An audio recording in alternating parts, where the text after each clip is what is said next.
Vamos ter uma palavra de oração e vamos prosseguir. Nosso maravilhoso Pai, uma vez mais, olhamos para a Tua beleza, a Tua face. Pedimos que, pelo Teu Espírito Santo, continue a nos falar, desejamos ouvir a Tua voz, para que Cristo cresça e nós diminuamos. Revela-nos a profundidade de uma vida de separação, de um andar com Cristo, de uma vida de intimidade para que tenhamos um testemunho adequado. Faz isto pelo precioso nome do Teu Filho. Amém. Como é preciosa a comunhão dos santos. Estava aqui, vem um irmão, vem outro irmão, e começam a trazer as pérolas. Começam a trazer aquilo que o Senhor tem falado ao coração deles. O primeiro irmão chegou e falou assim: Thomas, você lembra daquele texto assim, assim, assim?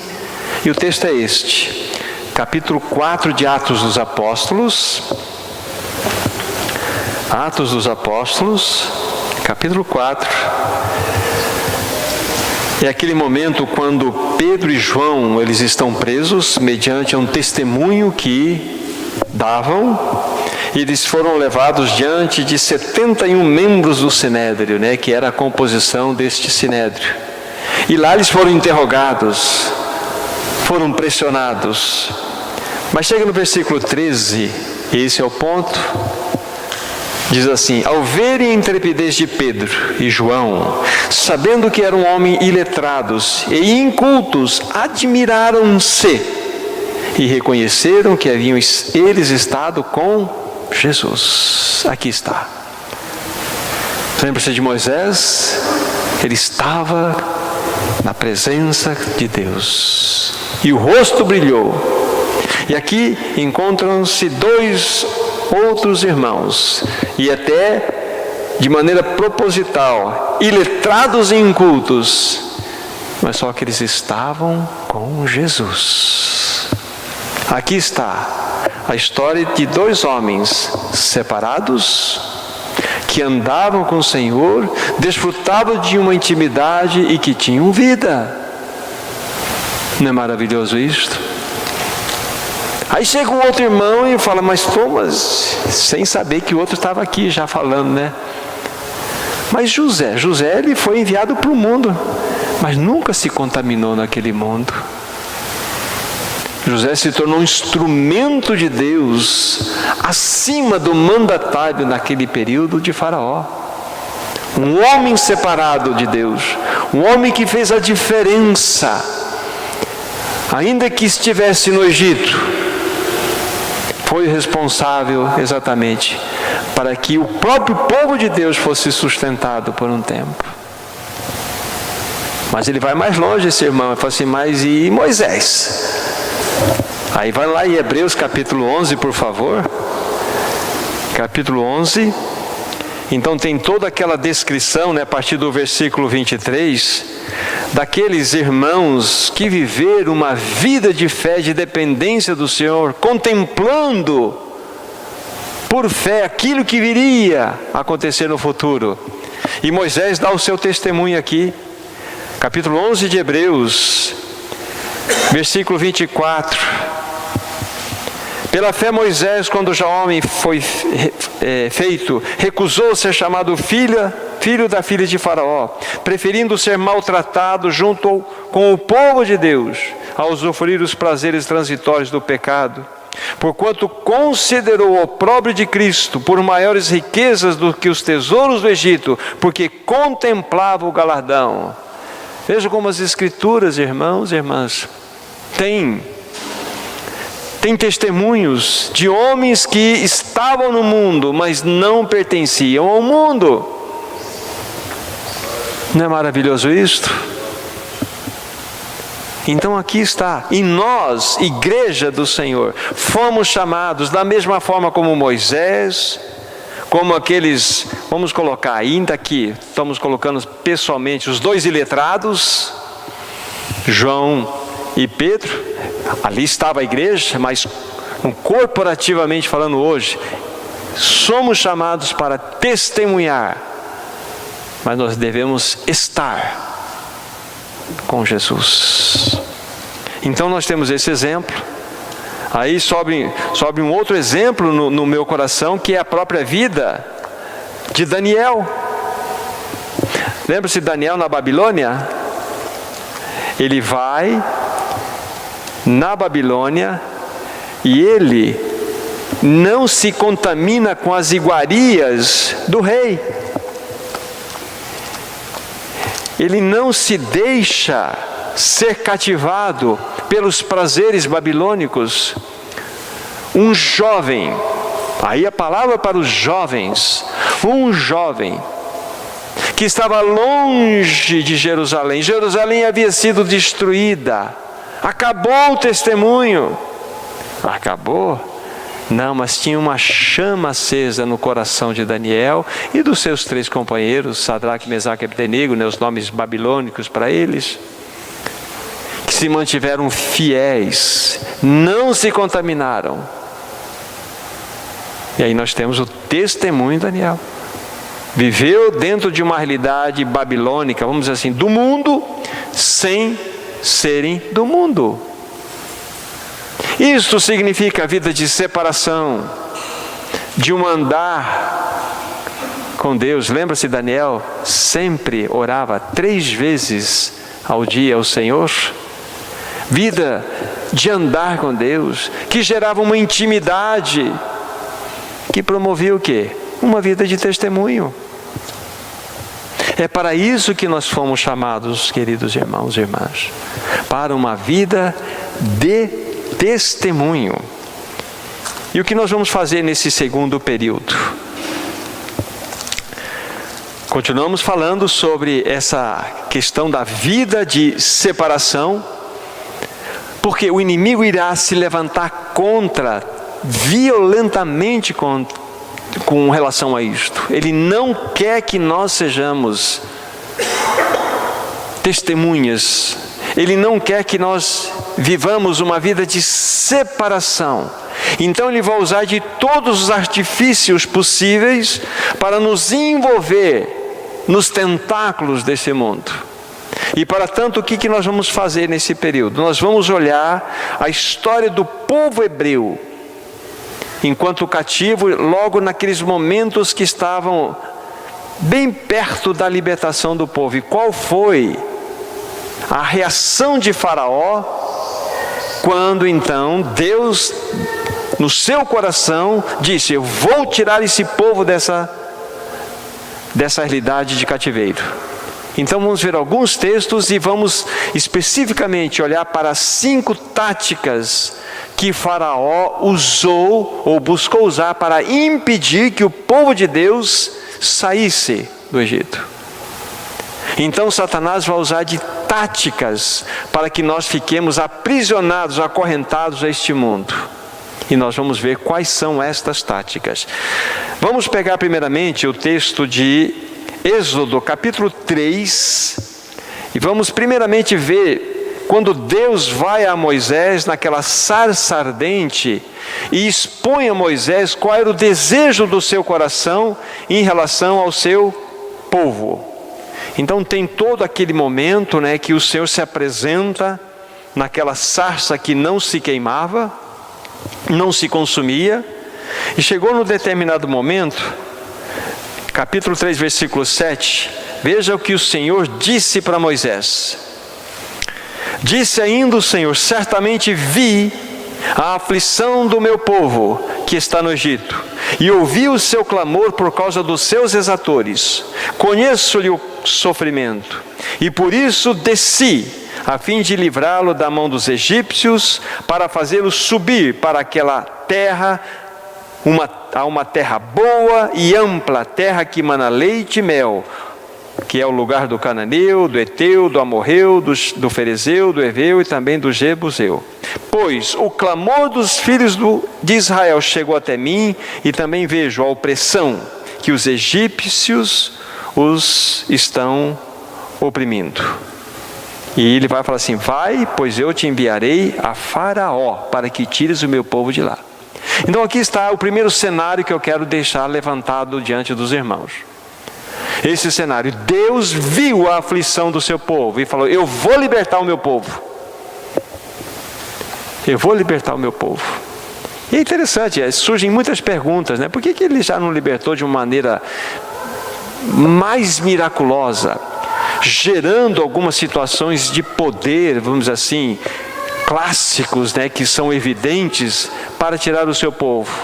Mas ele vai por um caminho muito interessante aqui, onde ele fala assim: vem agora e eu te enviarei para que tires o meu povo. E usar um instrumento.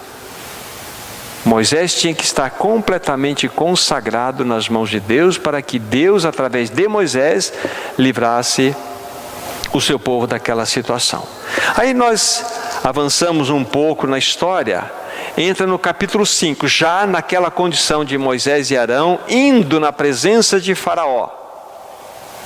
Tá? Vamos ver esses momentos iniciais do cenário, para irmos diretamente depois das táticas que o inimigo, no caso o Faraó, iria utilizar para manter ou buscar manter o povo cativo lá no Egito.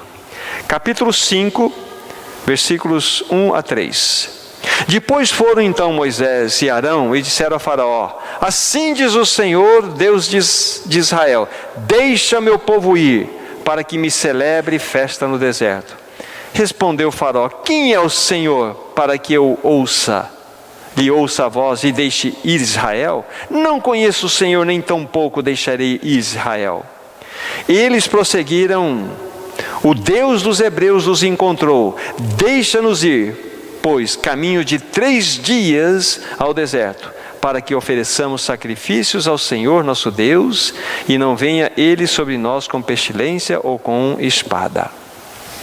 Então aqui está o primeiro contato de Moisés juntamente com Arão na presença de Faraó, dizendo aquilo que o Senhor havia dito para ele: assim diz o Senhor, deixa meu povo ir, para que me celebre uma festa. Nos versos sequenciais nós vimos que deveria ser caminho de 3 dias. Não é o nosso objetivo, mas nós vamos perceber que isso aqui aponta-nos para o caminho da cruz, para a realidade da cruz. Então, percebemos a reação de Faraó aqui. Quem é esse Senhor? Não deixarei não. Veja que ele se enroscou ali e falou: não, vocês não vão sair daqui não. Agora, só atentem para o trabalho de Deus. Veja, Deus disse. As coisas não deveriam ser mais fáceis na nossa argumentação. Moisés poderia chegar lá: Arão, olha, deixa... assim diz o Senhor, deixa meu povo ir. Aí dá um negócio lá em Faraó: sim, pode ir com o seu povo. Como se Deus iria intervir na personalidade ali de Moisés, para que ele então fosse amansado meio que na marra e livrasse o povo. Mas não foi assim. A gente vai perceber que haverá uma resistência violenta, e será sempre assim conosco. Não será fácil o caminho. Não é fácil o caminho da separação genuína desse mundo, porque o inimigo vai se levantar contra. É por isso que a igreja hoje está misturada, porque é realmente uma violência do inimigo sobre o povo de Deus. Então nós temos que estar atento a respeito desse assunto. Então, vimos que Moisés obedeceu a Deus, foi diante de Faraó, e Faraó teve essa reação: quem é? Quem é esse Senhor? Olha só a arrogância, a petulância. Então não é tão simples assim o processo, né? Agora, veja só como que conclui a fala de Faraó, versículo 5. Disse também Faraó: o povo da terra já é muito, e vós os distraís das suas tarefas. Então Faraó já joga uma imposição aqui, né, sobre esta questão do pedido de Deus através de Moisés. Agora, nós precisamos entrar nesse caminho de que modo Faraó, vamos dizer assim, iria agir para tentar impedir essa ideia, dissuadir Moisés dessa ideia de tirar o povo do Egito. Então, mesmo capítulo 5, versículo 6 até 9. Naquele mesmo dia, pois, deu ordem Faraó aos superintendentes do povo e aos seus capatazes, dizendo: daqui em diante não torneis a dar palha ao povo, para fazer tijolos, como antes, eles mesmos que vão e ajuntem para si palha, e exigireis deles a mesma conta de tijolos, que antes faziam, nada diminuireis dela.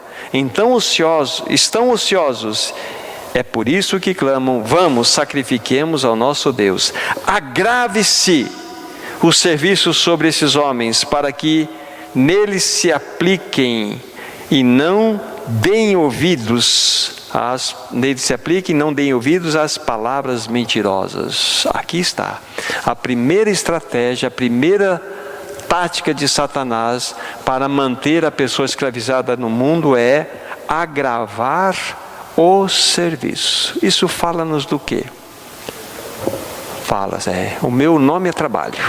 O meu nome é trabalho. Gente, o inimigo, ele vai enviar você para um caminho sem volta. Você precisa trabalhar no sábado, no domingo, no feriado, na segunda de manhã, na terça de manhã, você não tem. O inimigo vai encher você de serviço para roubar você dele. Para roubar você dele mesmo. É uma tática de Satanás encher as pessoas de serviço. Então, todos nós, todos vocês que são profissionais, todos vocês que têm relacionamento dentro do trabalho, precisam examinar se esse desenvolvimento de trabalho que vocês estão fazendo, de fato tem a bênção do Senhor ou não tem a bênção do Senhor. Porque pode ser uma tática satânica para afastar vocês.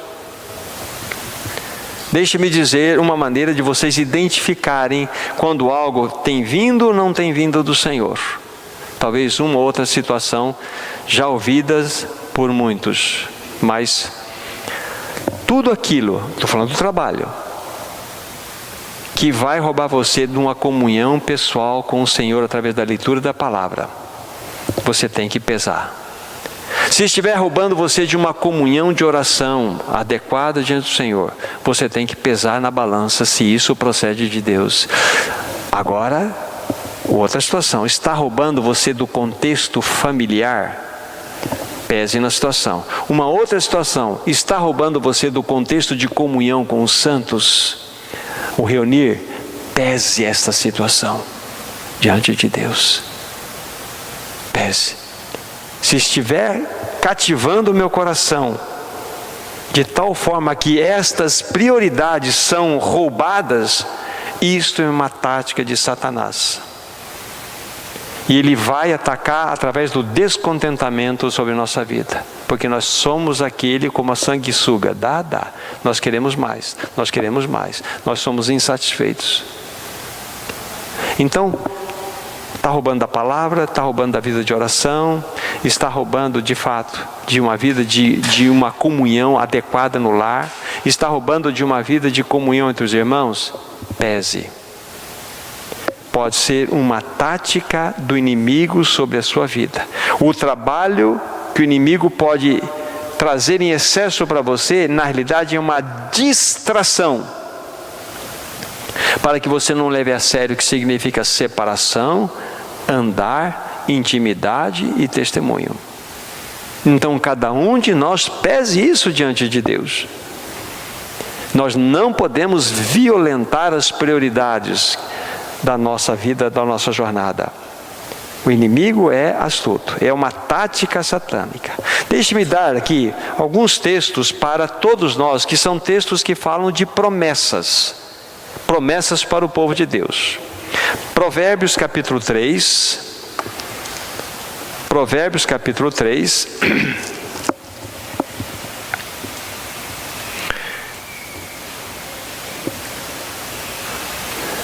Veja o versículo 16. Provérbios 3,16. Há muitos textos Mas vamos pegar um outro aqui só para vocês depois buscarem com mais detalhes outras porções. O alongar-se da vida está na sua mão direita, na sua esquerda, riquezas e honra. Aí está. Qual que é a tua missão? Olha para Ele. Ele vai cuidar da tua vida, inclusive da longevidade dela. O alongar-se da vida está na mão direita do Senhor, e na sua esquerda, riquezas e honra. Significa que esse tipo de riqueza que chegará a você, o tipo de honra que visitará você e tua família, são bênçãos do alto. Bênçãos do alto. Nós devemos estar conformados com aquilo que o Senhor nos dá. Nada que o Senhor tem para nós vai nos ferir. Tudo que chega a nós e o Senhor não tem a sua bênção é maldição. Deixe-me dizer algo na prática para vocês, para entender uma coisa. Se o Senhor tem, vamos colocar em exemplos práticos. Se o Senhor tem para você uma chácara, uma pequena propriedade, mas você é ambicioso e quer 5 fazendas, você está errado, você está fora do propósito de Deus. Mas sabe qual é a desgraça da situação? Você pode conseguir essas 5 fazendas.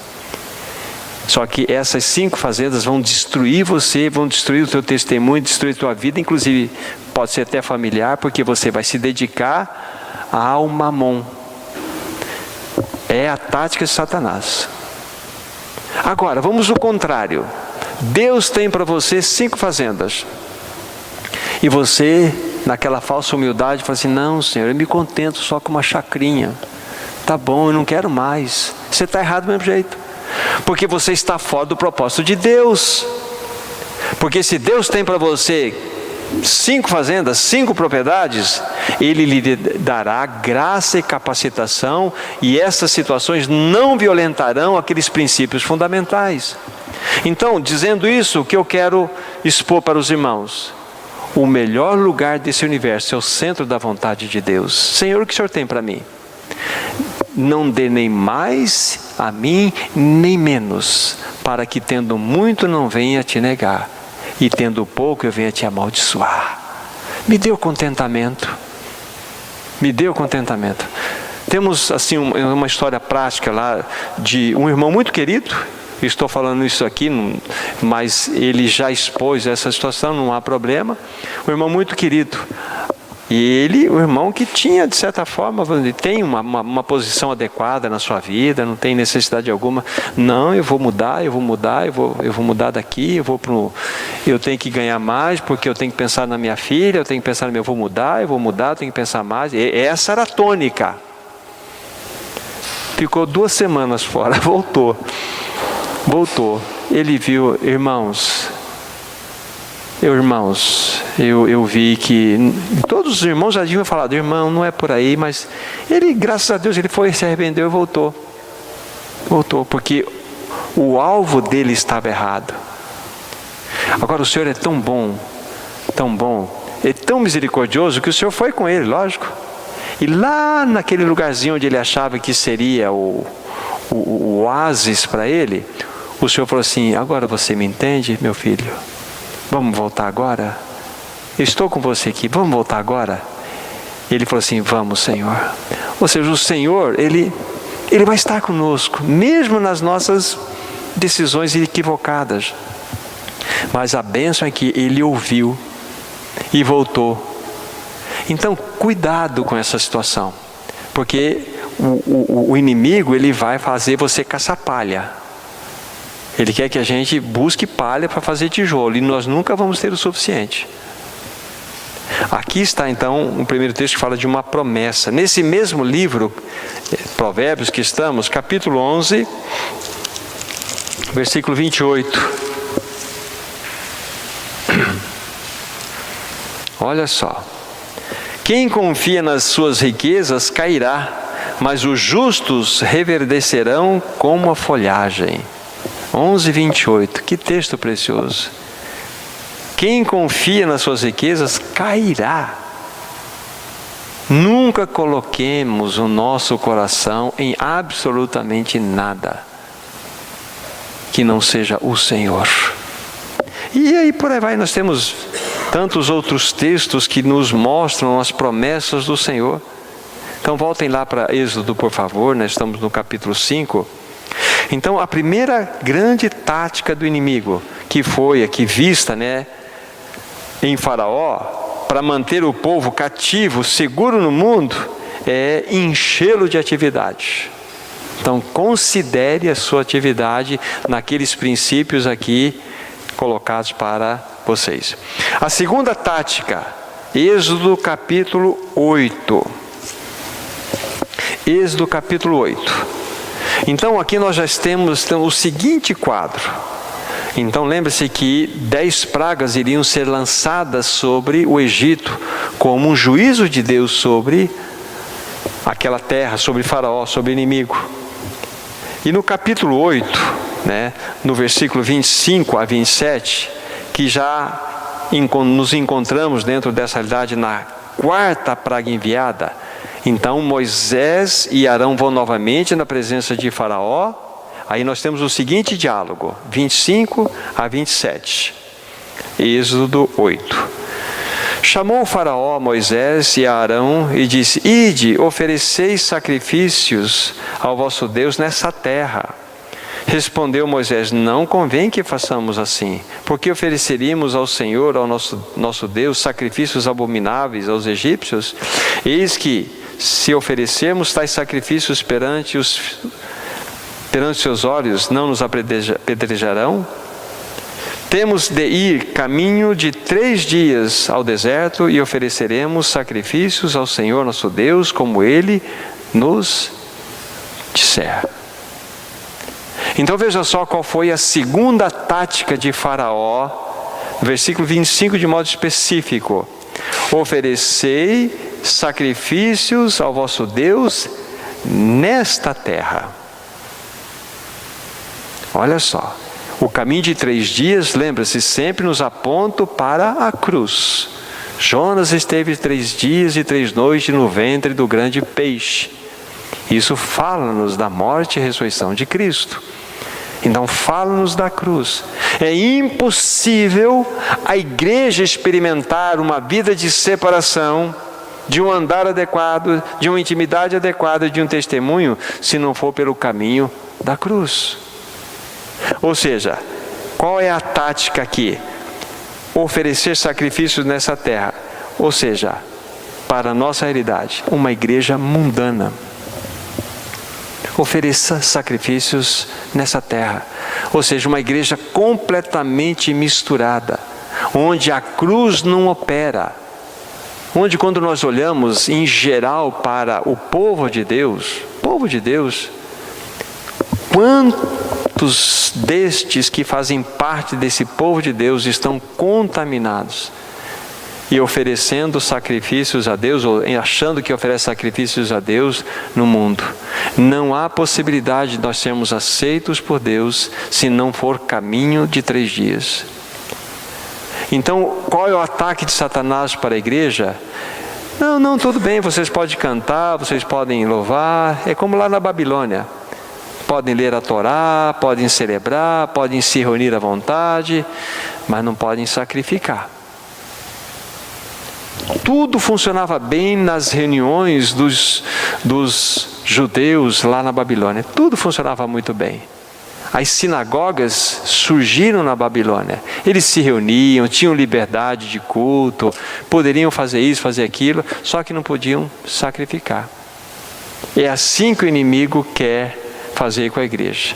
Que ela caminhe, que ela faça de tudo, faça social, seja realmente alegre, possa cantar, possa louvar, mas não mostrem, por favor, no mundo as marcas da cruz, porque isso é ofensa para o mundo.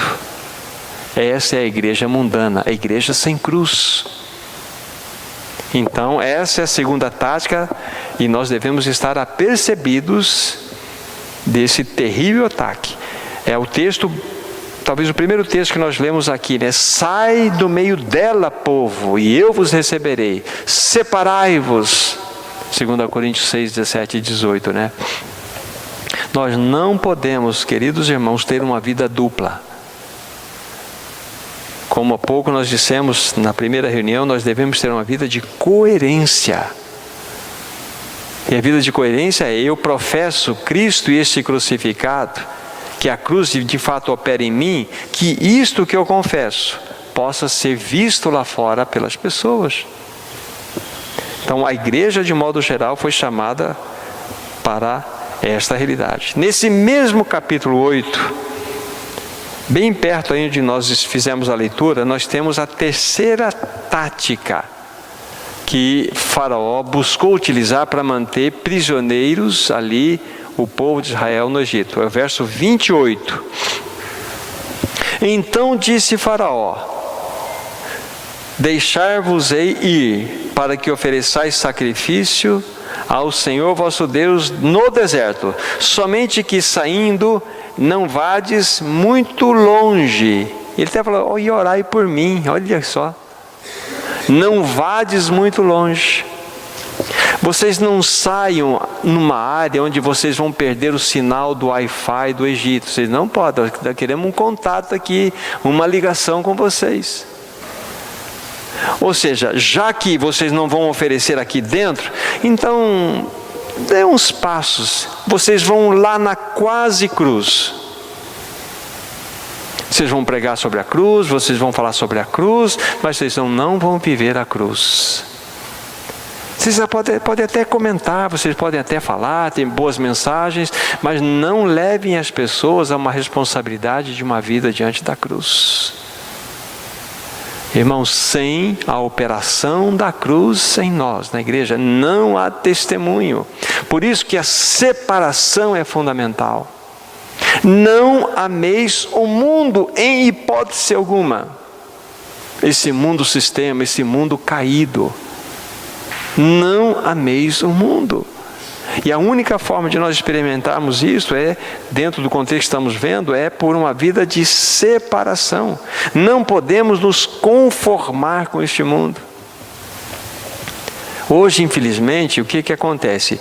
A igreja, em muitas realidades, tem importado os costumes do mundo para dentro do seu seio, com a seguinte argumentação: não, nós precisamos ganhar as pessoas, então nós temos que ter uns atrativos que sejam adequados.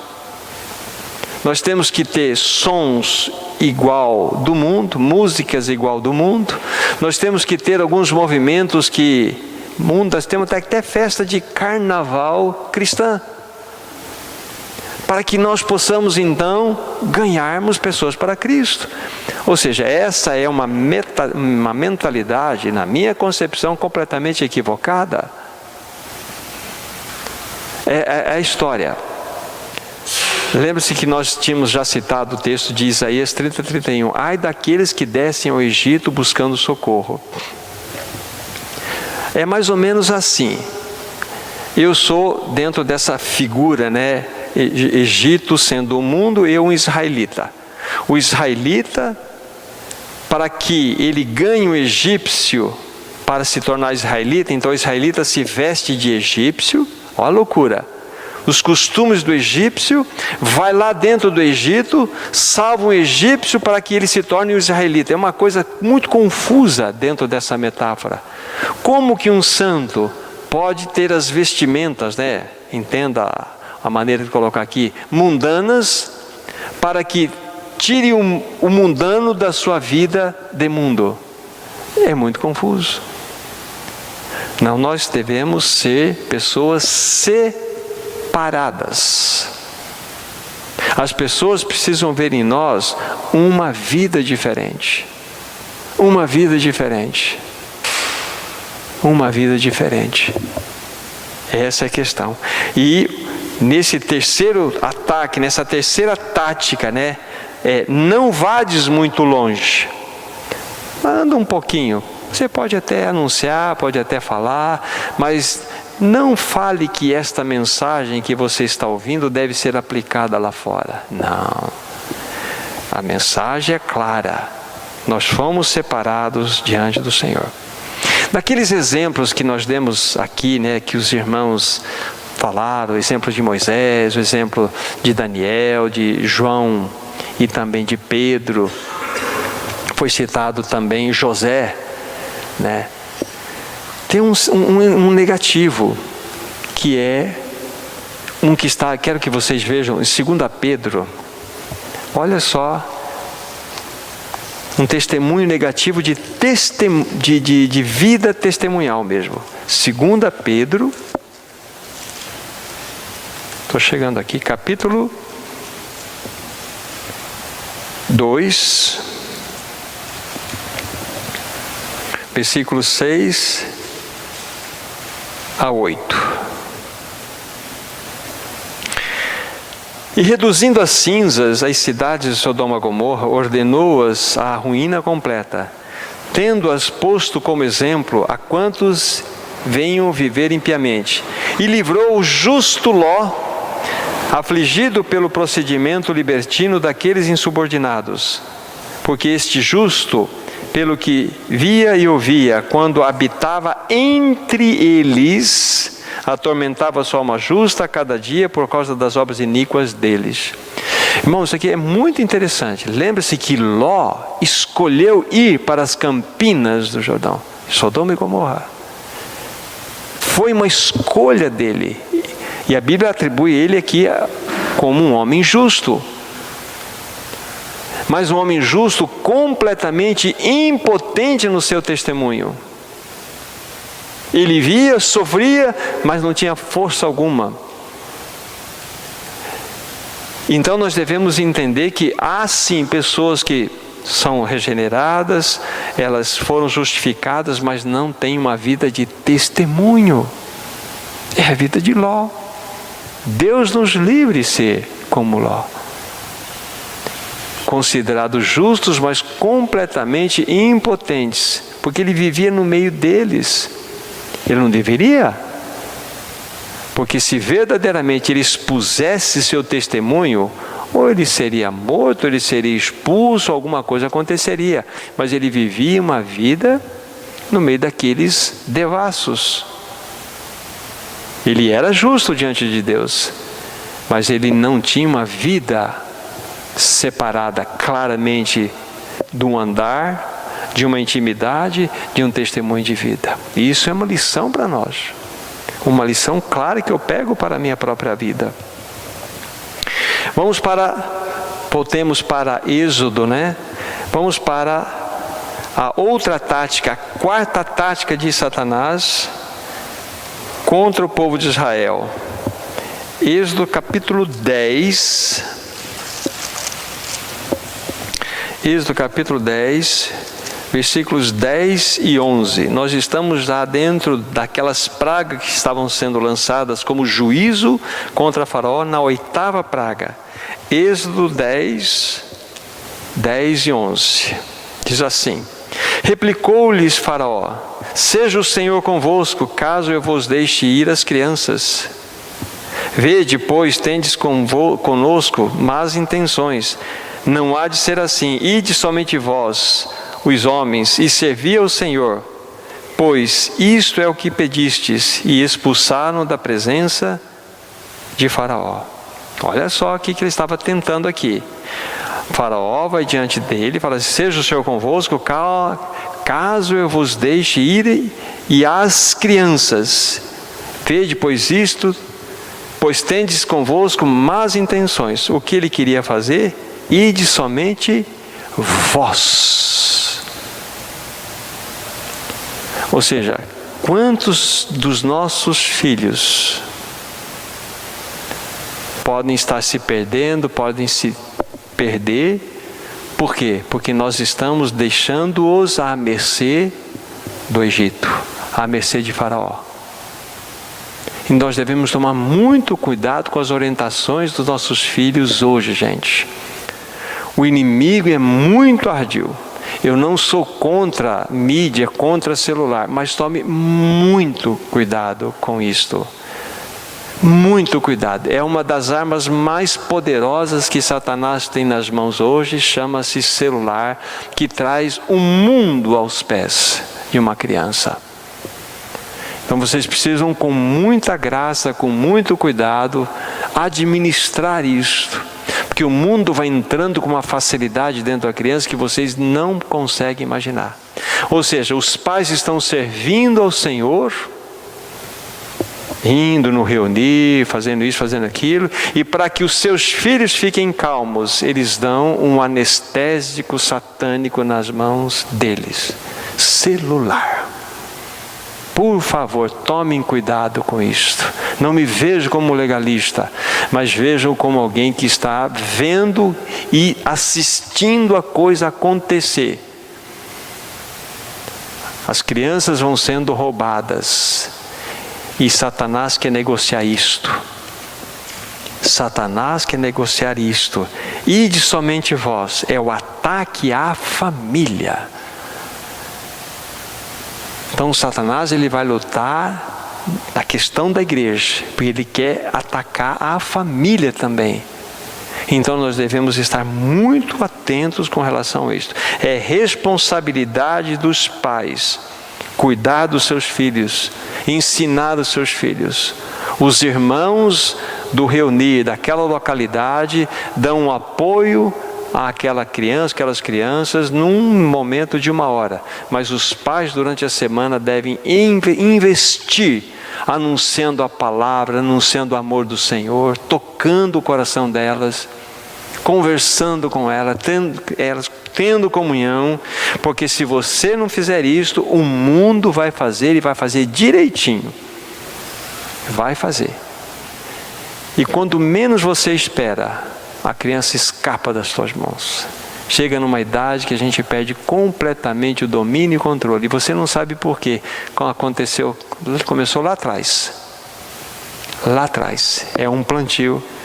Então, o Senhor nos chama para viver uma vida de separação. E é responsabilidade dos pais cuidar dos seus filhos. Como eu falei, o inimigo tem muito atrativo. Ele tem nessa terra uma experiência já de 6.000 anos. Ele sabe como nos conquistar. E lembre-se, isso é uma tática satânica, gente. É uma tática satânica. É uma grande ferramenta você ter um instrumento, um celular na tua mão. Mas ele pode ser uma bomba. Ele pode explodir e acabar com você. Que o Senhor nos ajude nesse assunto, irmãos. E por fim, a última tática, a quinta tática, nesse mesmo capítulo que nós estamos, no capítulo 10, versículos 24 a 26.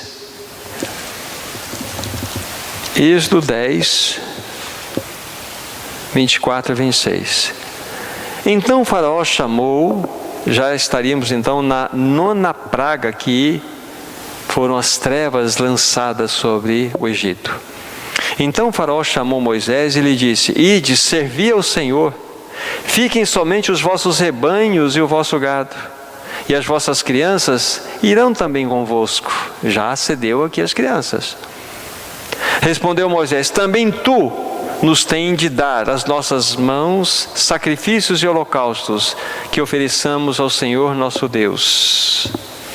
E também os nossos rebanhos irão conosco, nenhuma unha ficará, porque deles havemos de tomar para servir o Senhor nosso Deus, e não sabemos com quem havemos de servir ao Senhor nosso Deus até que cheguemos lá. Significa o quê? Não, tudo bem, vocês vão levar as crianças, mas vão deixar os rebanhos. Vocês vão deixar os seus pertences. Irmãos, tudo, absolutamente tudo deve ser colocado na cruz. Os teus pertences, as tuas propriedades, o teu trabalho, a tua empresa, a tua fábrica, você tem que colocar diante do Senhor, isso tem que passar pela cruz. Você pode continuar trabalhando, você tem uma indústria, você tem uma fábrica, você tem algo que produz, não importa, está ali. Mas leve esta empresa para a cruz. Não deixe-a no mundo. A sua provisão leve para a cruz. Isso significa não deixar nenhuma unha no Egito. Você vai continuar trabalhando, prosperando, produzindo, mas ali terá o sinal da cruz. Nada vai ficar no Egito. Absolutamente nada. Então a tática é que você deixe o teu rebanho. Não deixe os teus negócios no nosso assunto aqui do mundo. Você pode ter uma vida com os irmãos, mas o teu assunto aqui agora de empresa é comigo. O faraó vai te instruir como você deve produzir. A tática dele. Nós devemos sair completamente. Então consagre a tua empresa, consagre a tua fábrica, consagre o teu serviço. Senhor, que isto passe pela cruz. Nada, nenhuma unha pode ficar no Egito. Isto chama-se vida de separação, gente. Isto chama-se vida de separação. Nada neste mundo caído. Então, desde quando começamos, é o ponto principal. Se nós esquecermos tudo, não tem problema. É possível que a gente esqueça muito, é a maioria das coisas. Mas guardemos. Fomos chamados para uma vida de separação. Andarmos com o Senhor gerará uma intimidade e isso produzirá um testemunho de vida. Guarde isso. Então você vai entender o teor do que nós quisemos falar nessa manhã com vocês.